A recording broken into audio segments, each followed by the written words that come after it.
So fall is officially underway. That means that most programs are starting to get after it again. A lot of people took off August, maybe even part of September, but I think that most programs are back to training right now. So let's talk a little bit about fall training and how you can help this offseason be one that really helps your athlete position themselves to meet the goals that they have for themselves for this upcoming season. So the first topic that I want to look at is just, why is the fall the best part of the baseball calendar? And I think that's the best time of the baseball calendar because there's no better opportunity that you're going to have during the whole calendar year than right now to start stacking wins and getting ahead of other people. A lot of people are doing other sports, which, I'm not going to get into like multi-sport stuff right now. There's certainly a conversation to be had around that, but this is a great opportunity to get ahead of others. Even if you're doing other sports, you still, if you want to get ahead of people, you got to prioritize some of your time for baseball as well. So my dad used to always say to me that there's no, or that you don't know what session is going to help you. You don't know if it was that time, when you were heading out on the field, or if it was that session off the pitch machine, or if it was, you don't know which session is going to help you. You just got to start stacking up sessions, stacking up wins, and then the accumulation of those reps and those sessions starts to take its toll over time. So right now, no better opportunity than to start stacking those wins and getting ahead of other people. Also, a big advantage that we have right now in the fall is that you don't have the pressure of like a big upcoming game. You might be doing some fall games and stuff like that, which is good, but you can take some chances with your training or your athletes' training. And that means that sometimes you need to take like a step backwards so you can take those multiple steps forwards. And when you always have that game coming up or that showcase or whatever, you don't want to risk like embarrassing yourself or looking bad out there. So you kind of play it safe. You go with what's comfortable, and then oftentimes that keeps us from getting better. So right now you can take some chances on your training. You can struggle with some things. You can make that big swing adjustment that you've been wanting to make, or work on your arm action without the pressure of a game. So that's a huge opportunity. And you want to be really intentional about that. Work on something that you normally can't work on during the middle of the season. Like you can always get a little bit stronger during the season. You can always eat well and stuff like that. That shouldn't really be the focus of your off-season training. Work on the things that's like, I've got this special time right now to be able to focus on that, and on that specific skill or talent or whatever that probably during the season isn't the best time to work on it. Also, the fall represents discipline. And I think that if a player is going to be great, unless they're just, a freak athlete, but for the average person out there that's probably hearing this, if your athlete wants to be great, then they need to have discipline. And again, it's about stacking those wins. And it doesn't mean doing things that you hate. They should love the process. They should love the batting practices. They should love the training and stuff. Because if they don't, then probably baseball is not going to be for them long term. So this time of year represents discipline, and I think that's beautiful. That's the beauty of baseball, is that you can be like a pretty average athlete, and if you just keep stacking those wins, you can overcome a lot of people that are better athletes than you, and you can start to be on the path of having a really productive career for whatever your talent level is, and making it pretty far in the game. So that the fall represents, those players who love the discipline, and it's such a beautiful time. It's almost like a painting, like you get the time to kind of paint the masterpiece of what the off season is going to look like and what you as a player are going to look like heading into that spring. So that's why the fall is such a great time of year. But I think then the next topic to look at is, okay, so we're ready for the fall. My athlete wants to get after it. So how can I help them as a parent or as a coach to kind of guide them through that process this fall? So when we sit down with our athletes at the end of the season, we do our exit meetings. One of the questions that we'd look at is training economy, meaning how much time does your athlete have?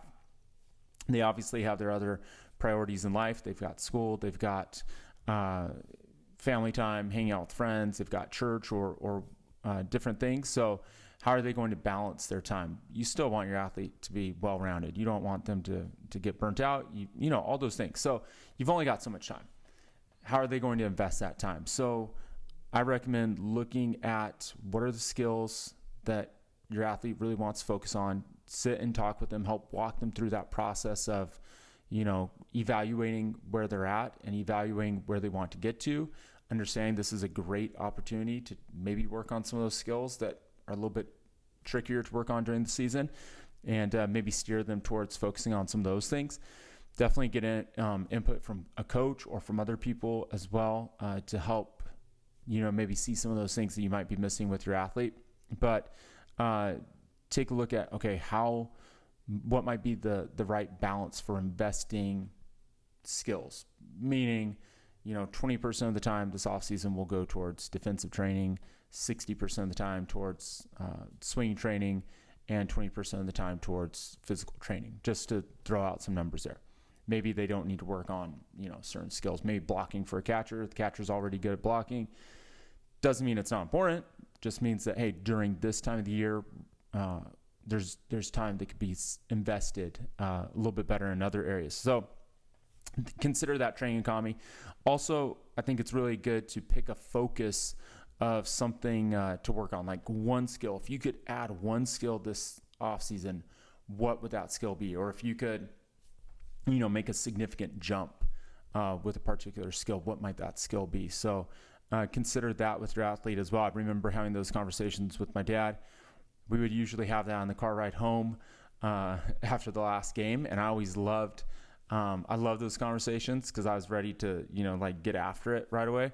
And there was always something that I was excited to start training for. Maybe it was trying to drive the ball better to the opposite field, or maybe it was learning to hit for a little bit more power. Maybe my batting average was high at the end of the year, but it's like, I didn't really drive the ball the way that I wanted to. So those types of things, like have a singular focus of, working on those other things, but this is going to be like something that I'm really going to try and bank on. And then thirdly, the approach should just be to stay consistent and build routines, build a system. That system, or the systems that you put into place, that's what's going to help the athlete to be really great. So those are a few different considerations for your athlete. So consider their training economy, write out the percent of, hey, we've got all this time. How are we going to invest it? What percentage? Again, that should be driven by the athlete, but they're going to need you as a parent or a coach to walk alongside them as well during that process. Pick a particular focus. If there's really something that we can go all in on, what might that be? And then thirdly, just stay really consistent building those systems and those routines. So the third topic that we want to look at today is looking at how parents can support their kids this fall, and really how parents can support coaches this fall. So the first thing I would say, and there's 4 parts to this. So the first thing is, don't coach your athlete during games. Don't coach them during practice. And what you want to do instead is just support what they've learned. And if you don't support their coaches, if you can't stand by their coaches, then you probably need to get a new coach for them. So if the coaches just don't know what they're doing or whatever, then that's a problem. You got to find a place for them where you can trust the coaches, the inputs that they're giving them, and you can fully support that.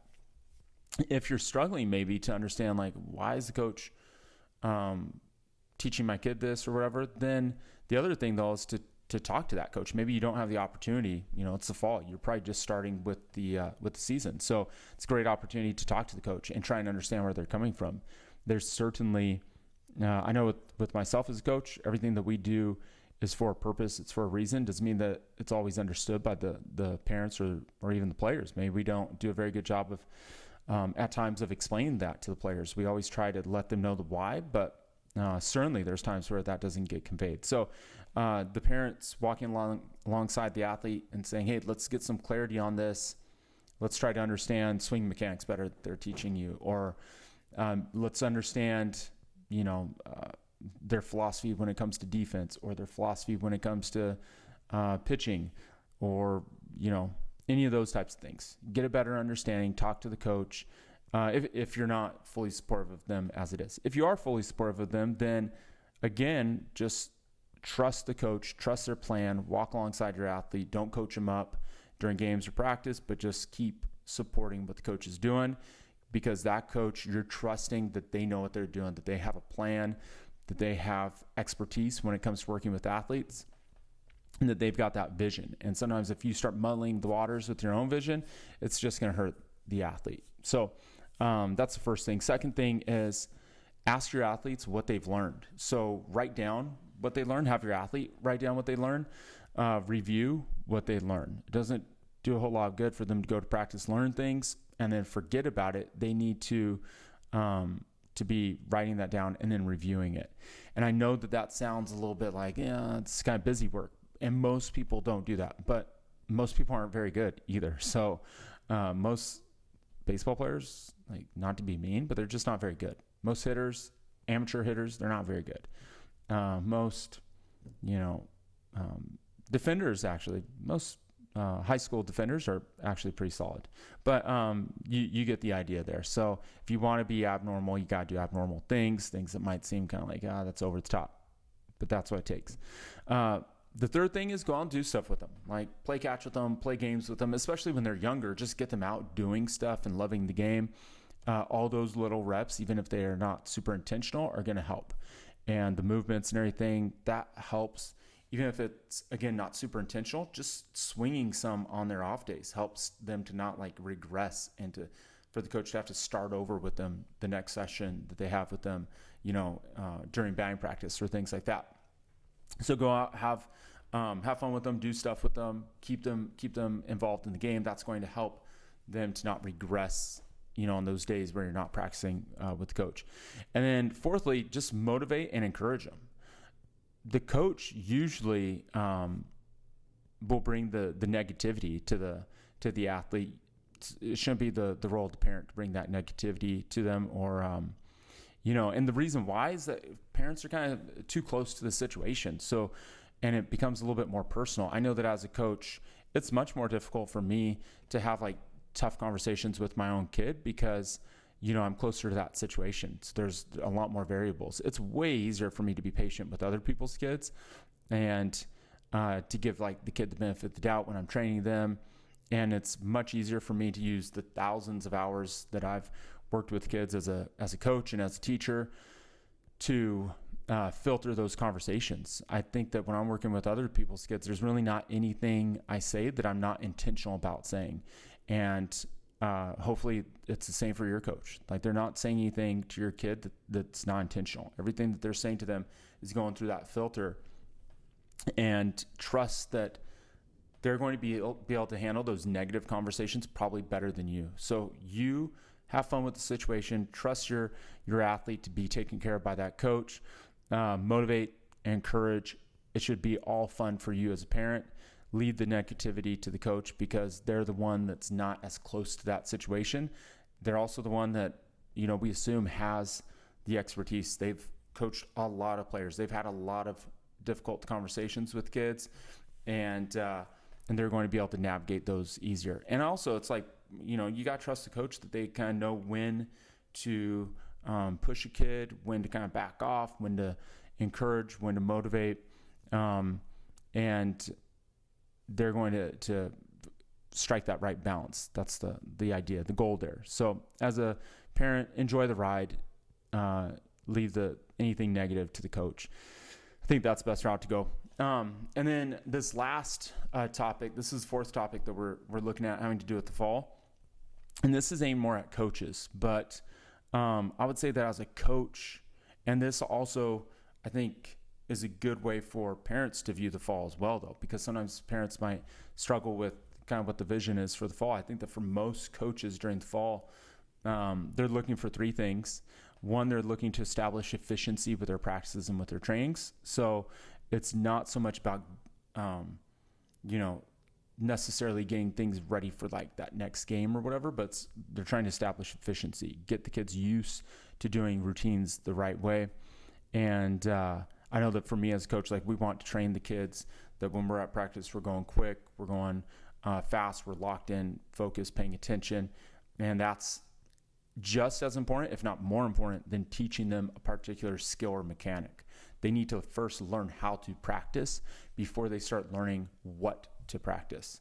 So for coaches out there, I would definitely focus on establishing efficiency through your practices, because then that's going to start to multiply all the work and all the time that you're able to invest later on during the season. Secondly, for coaches, relax and focus on preparing the kids for 6 months from now. Not worrying about being like game ready tomorrow. So remember, you've got this great gift right now, which is you're not playing games that are meaningful for the most part, probably for 6 months. So understand that and relax, but focus on getting them ready with that vision of where can we get them to 6 months from now. It's not about tomorrow.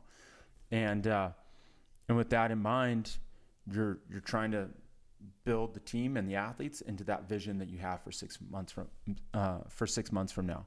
So you can kind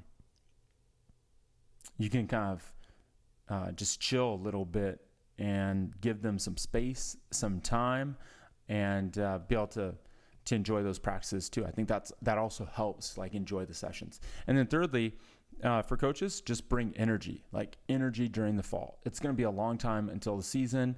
You're, again, trying to establish like the culture of your team, and that means just energy. The kids you want the kids to leave those sessions going, what, like, practice is already done? I thought it's already been 2 hours. You want them to say that when they leave. It should be quick paced. You don't want the team to train for like a marathon. You want to train sprinters. Kids are going fast for those plays that they're involved in, and that means really high energy. So hopefully those topics help you guys as parents when you're looking at the fall to kind of develop your vision for how you want to walk alongside of your athlete to help them with their plans for the fall, developing a vision for your athlete, a goal for them or goals, setting up their time, how you're going to invest that time. And then for coaches, hopefully that helps you guys to gain some insight on how to establish like the culture that you want right now, and also how to help parents to hopefully come alongside of the athletes to make the most of these sessions. The more that you can help your athlete right now to get the most value from the sessions that they're having, it's just going to pay off on the back end. So hopefully that helped you guys, and there's some insights there that are going to be of benefit. And if you guys have any questions, as always, don't hesitate to hit me up and ask me.